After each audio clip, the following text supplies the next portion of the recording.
दोस्तों, आपने 500 रुपए के नोट पे आरबीआई गवर्नर द्वारा इस वचन को जरूर पढ़ा होगा, मैं धारक को 500 रुपए देने का वचन देता हूँ। आपने ये भी गौर किया होगा कि इस वचन के नीचे आरबीआई गवर्नर के दस्तखत होते हैं। इंडियन करेंसी के हर नोट पर कुछ ऐसा ही वचन प्रिंटेड है। दोस्तों, दरअसल आरबीआई गवर्नर के दस्तखत और वचन के बिना इंडियन नोट केवल एक कागज का टुकड़ा होता है जिसकी अपनी कोई वैल्यू नहीं होती, और गवर्नर के सिग्नेचर ही उस नोट की कीमत यानी वैल्यू क्रिएट करता है, जैसे 2 रुपए का नोट, 100 रुपए का नोट इत्यादि। इसके अलावा आरबीआई एक्ट 1934 के सेक्शन 22 के तहत आरबीआई को बैंक नोट्स इशू करने की पावर्स भी दी गई हैं। लेकिन हैरानी की बात है कि पावर्स होने के बावजूद भी आरबीआई जितने चाहे उतने नोट्स प्रिंट नहीं करता। वैसे ऐसे विचार आपके मन में भी आते होंगे। इनफैक्ट अक्सर ऐसा होता है कि जब देश की अर्थव्यवस्था कुछ खास ना चल रही हो तब ऐसे थॉट्स हमें ज़्यादा डिस्ट्रैक्ट करते हैं। उदाहरण के लिए कोरोना वायरस का फर्स्ट और सेकंड वेव ही देख लीजिए। हम सब ने देखा था कि किस तरह कोरोना वायरस के कारण हमारे देश की इकोनॉमी प्रभावित हुई थी। बेशक सरकार ने प्रधानमंत्री गरीब कल्याण योजना और आत्मनिर्भर भारत जैसी स्कीम्स तो लॉन्च किए थे, लेकिन अभी भी इकोनॉमी पूरी तरह पॉजिटिव ट्रैक पे नहीं आ पाई है। ऐसे में कई लोगों के मन में ये सवाल उठता है कि क्यों नहीं आरबीआई अनलिमिटेड करेंसी छाप देता है, जिससे लोगों की और देश की मुसीबतें एक ही बार में खत्म हो जाएं। क्यों ना स्कीम्स की जगह भारत सरकार आरबीआई द्वारा अनगिनत नोट्स प्रिंट करवा के गरीबों में डिस्ट्रीब्यूट कर दे। आज हम इस वीडियो के माध्यम से ऐसे ही कुछ दिलचस्प सवालों पर चर्चा करेंगे। हम जानेंगे आरबीआई की मेजर फंक्शंस और वो प्रमुख कारण जो आरबीआई को अनलिमिटेड करेंसी प्रिंट करने से रोकते हैं। साथ ही हम डिस्कस करेंगे उन सैंक्शंस को जिन्होंने अनलिमिटेड करेंसी प्रिंट करके अपने देश को एक डेवलप्ड नेशन बनाना चाहा था, और देखेंगे कि उनकी इकोनॉमिक कंडीशंस इंप्रूव हुई या नहीं। तो चलिए शुरू करते हैं आज का डिस्कशन। नमस्कार दोस्तों, मेरा नाम है आदर्श और स्वागत है आपका स्टडी आईक्यू में। आगे बढ़ने से पहले मैं आपको बता दूं कि अब स्टडी आईक्यू के किसी भी शानदार कोर्स को परचेज करने से पहले, चाहे वो यूपीएससी एग्जाम हो, स्टेट पीएससी हो, जुडिशरी एग्जाम्स हो या फिर हो बैंक पीओ का एग्जाम, आप यूज कर सकते हैं कूपन कोड आदर्श 33, जिससे आपको मिलेगा फ्लैट 33% डिस्काउंट स्टडी आईक्यू के सभी कोर्सेज पे। बाकी के अपडेट्स के लिए आप मुझे मेरे सोशल मीडिया हैंडल्स पे भी फॉलो कर सकते हैं।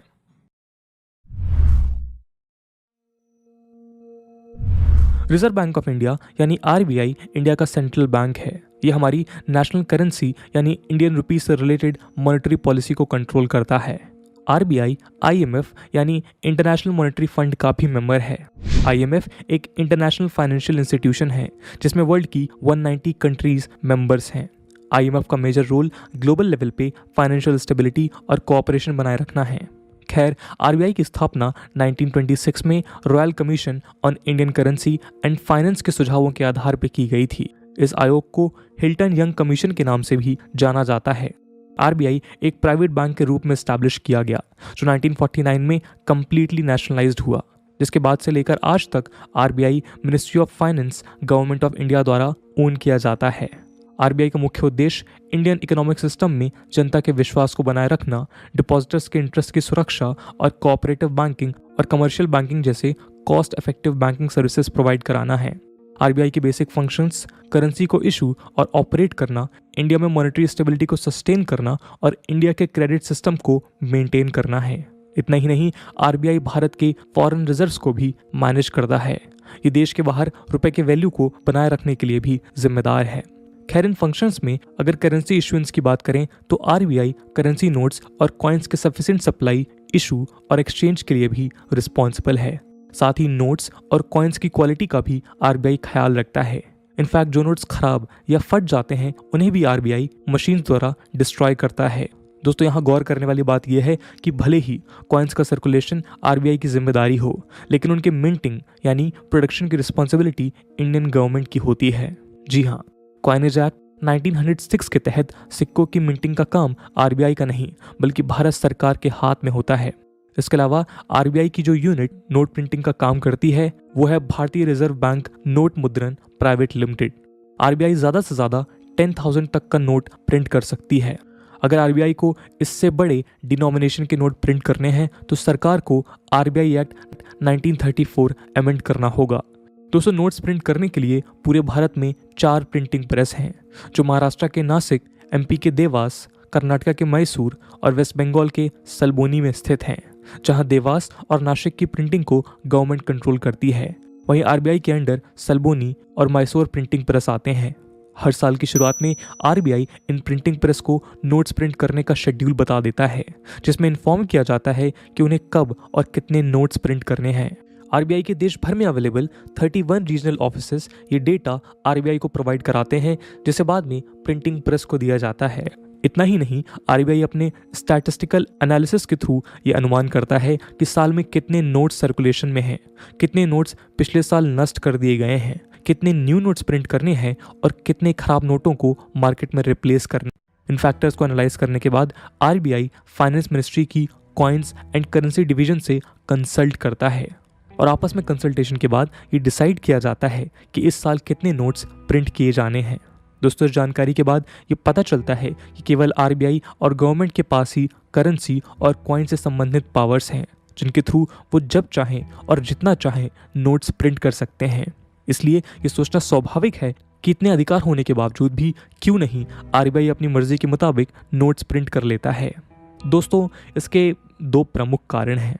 पहला है, गवर्नमेंट उतने ही नोट की वैल्यू क्रिएट कर सकती है जितने उसके पास एसेट्स हैं, और दूसरा कारण इन्फ्लेशन है। हम अगले सेक्शन में इन रीजंस को डिटेल में समझने की कोशिश करेंगे।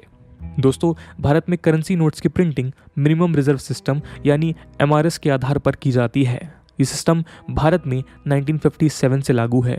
इस सिस्टम के अनुसार आरबीआई को हर समय कम से कम 200 करोड़ रुपीस के एसेट्स यानी संपत्ति बनाए रखनी होती है। इन 200 करोड़ में से 115 करोड़ रुपीस सोने के रूप में और बाकी 85 करोड़ रुपीस फॉरेन करेंसी के रूप में होने चाहिए। इतनी संपत्ति रखने के बाद आरबीआई इंडियन इकोनॉमी की ज़रूरत के हिसाब से आरबीआई एक्ट 1934 के तहत नोट्स प्रिंट करता है। वहीं दूसरी ओर आरबीआई गवर्नर द्वारा करेंसी नोट्स पर उसका प्रॉमिस केवल ये सुनिश्चित करने के लिए प्रिंटेड रहता है कि आरबीआई ने करेंसी की वैल्यू के बराबर सोना अपने पास सुरक्षित रखा हुआ है। ये प्रॉमिसरी नोट होल्डर को इंश्योर कराता है कि वॉर, नेचुरल कैलेमिटी, डिप्रेशन और इन्फ्लेशन जैसी किसी भी स्थिति में आरबीआई नॉन पेयर या डिफॉल्टर नहीं होगा। उदाहरण के लिए, अगर किसी के पास 100 रुपए का करेंसी नोट है तो उसे उस नोट के एक्सचेंज वैल्यू की चिंता करने की कोई ज़रूरत नहीं है, क्योंकि हर साल में आरबीआई उसे 100 रुपए के वैल्यू के बराबर गोल्ड या गुड्स पे करने के लिए लायबल यानी रिस्पॉन्सिबल है। अब मान लीजिए आरबीआई अपने गोल्ड एसेट्स और फॉरेन रिजर्व से ज़्यादा इंडियन करेंसी के नोट्स प्रिंट करता है, जिन पर आरबीआई गवर्नर का प्रॉमिस भी प्रिंटेड है। लेकिन जब उन नोट्स के वैल्यू के बराबर भारत के पास रिजर्व्स ही नहीं होंगे तो आरबीआई आम जनता को उन नोट्स की कीमत पे नहीं कर पाएगा, जिसके कारण इकोनॉमी डिस्ट्रॉय हो जाएगी। इतना ही नहीं, अगर आरबीआई अपने गोल्ड एसेट्स और फॉरेन रिजर्व से ज़्यादा नोट्स प्रिंट करता है तो ग्लोबल मार्केट में भी इंडियन रुपये की वैल्यू गिर जाएगी यानी डिक्रीज हो जाएगी। ऐसा इसलिए क्योंकि इंडियन नोट्स के बराबर आरबीआई के पास रिजर्व्स न होने के कारण लोगों का इंडियन करेंसी पे फेथ बनाए रखना सरकार के लिए मुश्किल हो जाएगा। अगर करेंसी की वैल्यू डिक्रीज होने की बात करें तो यहाँ वेनेजुएला के बारे में बताना ज़रूरी हो जाता है। आपको जानकर हैरानी होगी कि वेनेजुएला पिछले कई सालों से मॉनेटरी क्राइसिस से गुजर रहा है। एक्सपर्ट्स का मानना है इस क्राइसिस की शुरुआत हैवी मनी प्रिंटिंग के कारण हुई थी, जिसमें वेनेजुएला के एसेट से ज़्यादा वैल्यू में करेंसी नोट्स प्रिंट किए जा रहे थे। आज उस देश का हाल कुछ ऐसा है कि वेनेजुएला में 1 लाख तक के करेंसी नोट्स प्रिंटेड हैं, लेकिन उसकी वैल्यू कुछ भी नहीं है। यही कारण है कि करेंसी की इंटरनल वैल्यू मेंटेन रखने के लिए आरबीआई और सरकार फॉरेन रिजर्व्स के साथ बैलेंस मेंटेन करके चलते हैं।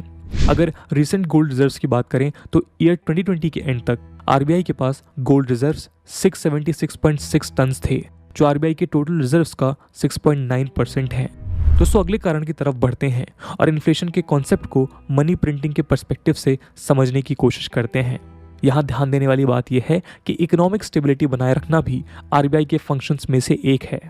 रुपए की वैल्यू क्रिएट करने के साथ साथ आरबीआई को रुपए की वैल्यू को मेंटेन भी करना होता है, जिसके लिए इन्फ्लेशन सबसे बड़ी बाधा बनता है। दोस्तों, आसान भाषा में इन्फ्लेशन का मतलब होता है इकोनॉमी में गुड्स और सर्विसेज के प्राइसेस का बढ़ जाना। वैसे तो इन्फ्लेशन के कई रीजंस हो सकते हैं, जिनमें डिमांड एंड सप्लाई गैप एक कारण है। इनफैक्ट गुड्स और सर्विसेज की डिमांड्स भी कई कारणों से इंक्रीज होती है। उनमें से एक है लोगों के पास खर्च करने के लिए ज़्यादा पैसों का होना, जिसे परचेजिंग पावर भी कहते हैं। अगर प्रोडक्ट्स की डिमांड बढ़ती है लेकिन उनके सप्लाईज उस रेट से इंक्रीज नहीं हो रहे होते तो लोगों की परचेजिंग पावर और डिमांड सप्लाई गैप को कम करने के लिए गवर्नमेंट द्वारा प्रोडक्ट्स के दाम इंक्रीज कर दिए जाते हैं, जिससे इकोनॉमी में इन्फ्लेशन कॉज होता है। अगर इन्फ्लेशन इकोनॉमी में कुछ वक्त के लिए मौजूद है तो उससे इकोनॉमी पे बुरा असर नहीं पड़ता, लेकिन अगर इन्फ्लेशन बेसिक नीड्स को अफेक्ट करे तो इकोनॉमी प्रभावित हो सकती है। अब यदि आरबीआई अनलिमिटेड प्रिंटिंग द्वारा लोगों में नोट्स डिस्ट्रीब्यूट करता है और उनकी परचेजिंग पावर को ड्रास्टिकली बढ़ा देता है तो स्वाभाविक है कि हर तरह के प्रोडक्ट्स की डिमांड्स बढ़ने लगेगी। अगर बढ़ते डिमांड्स को सप्लाई सिस्टम द्वारा मैच नहीं किया गया तो इन्फ्लेशन इंक्रीज होगा ताकि लोगों की परचेजिंग कैपेसिटी को कम किया जा सके। यहाँ ध्यान देने वाली बात यह है कि ये डिमांड्स पूरे देश में एक साथ बढ़ रही होंगी, जिससे रोक पाना बहुत मुश्किल साबित होगा क्योंकि लोगों के पास खर्च करने के लिए नोटों की भरमार होगी। खैर, अगर नोट्स इसी तरह डिस्ट्रीब्यूट होते गए तो इन्फ्लेशन इस हद तक बढ़ जाएगा कि कुछ रुपए में बिकने वाली चीज़ अब 10 गुना या फिर 100 गुना ज़्यादा दामों में मिलेगी। बेसिक नीड से लेकर लग्जरी आइटम्स महंगाई की सीमा पार कर देंगे। इसलिए इन्फ्लेशन से इकोनॉमी को बचाने के लिए आरबीआई अनलिमिटेड प्रिंटिंग नहीं करता। आरबीआई और सरकार द्वारा मार्केट में लिमिटेड मनी सर्कुलेट किया जाता है, जिससे डिमांड और सप्लाई काबू में रहते हैं। क्या आप जानते हैं कि जिम्बाब्वे ने अपनी इकोनॉमी को सुधारने के लिए यही ड्रास्टिक स्टेप उठाया था, जिसके कारण आज उसकी इकोनॉमी का और बुरा हाल हो गया है। वैसे तो जिम्बाब्वे के इकोनॉमिक इश्यूज 1990s से ही चल रहे थे, जिसके कारण वहाँ की सरकार मार्केट में सर्कुलेशन के लिए मनी प्रिंट करती चली गई, लेकिन कंटिन्यूअस प्रिंटिंग की वजह से इन्फ्लेशन बहुत हाई रेट पर पहुँच गया और इन्फ्लेशन को रिड्यूस करने के लिए गवर्नमेंट ने अनलिमिटेड मनी प्रिंटिंग शुरू कर दी। यहाँ तक कि $1 मिलियन तक के नोट्स प्रिंट होने लगे थे। लेकिन हाल कुछ ऐसा हुआ कि जिम्बाब्वियन इकोनॉमी इन्फ्लेशन से हाइपर इन्फ्लेशन मोड पे चली गई, यानी इन्फ्लेशन हद पार कर चुका था। करेंसी की वैल्यू इतनी गिर गई और प्रोडक्ट्स इतने महंगे हो गए कि लोग एक ब्रेड का पैकेट खरीदने के लिए नोटों के बंडल्स लेकर बाजार जाते थे। आपको जानकर हैरानी होगी कि 2008 के स्टैटिस्टिक्स के मुताबिक जिम्बाब्वे का इन्फ्लेशन रेट 79.6 बिलियन% एस्टिमेट किया जाता है। इस रेट को अगर हम इमेजिन भी करना चाहें तो ये मुश्किल है। इतना ही नहीं, 2009 में जिम्बाब्वे की हेल्पलेस गवर्नमेंट ने जिम्बाब्वे में फॉरेन करेंसीज का उपयोग करने की अनुमति देना शुरू कर दिया था। सिटीजन्स लोकल करेंसी को अब डॉलर्स में एक्सचेंज कर सकते थे, लेकिन एक्सचेंज रेट भी बिलियंस में था। खैर, 2022 के रिसेंट डेटा के अकॉर्डिंग जिम्बाब्वे का इन्फ्लेशन रेट लगभग 60% बताते हैं। तो दोस्तों, ये था अनलिमिटेड नोट प्रिंटिंग से संबंधित एक इंटरेस्टिंग डिस्कशन। उम्मीद है कि इस डिस्कशन से आपकी क्यूरियोसिटी थोड़ी कम हुई होगी। इसके अलावा दोस्तों, ये वीडियो यूपीएससी मेंस एग्जामिनेशन के पर्सपेक्टिव से भी रेलेवेंट है और मनी रिलेटेड सवाल यूपीएससी GS3 के इकोनॉमिक्स सेक्शन में पूछे जा सकते हैं। इसलिए इस टॉपिक से रिलेटेड एक सवाल हम आपके लिए छोड़ कर जाएंगे, जिसे आप कमेंट सेक्शन में आंसर कर सकते हैं। And the question is that what are the reasons due to which RBI can't print unlimited currency note? Explain with examples. And with that question, that's it for the video, my friends. We will meet in next video. I hope you have liked the video, and if you have, don't forget to share it with your friends. We will meet in next video. Till then, Jai Hind, Jai Bharat.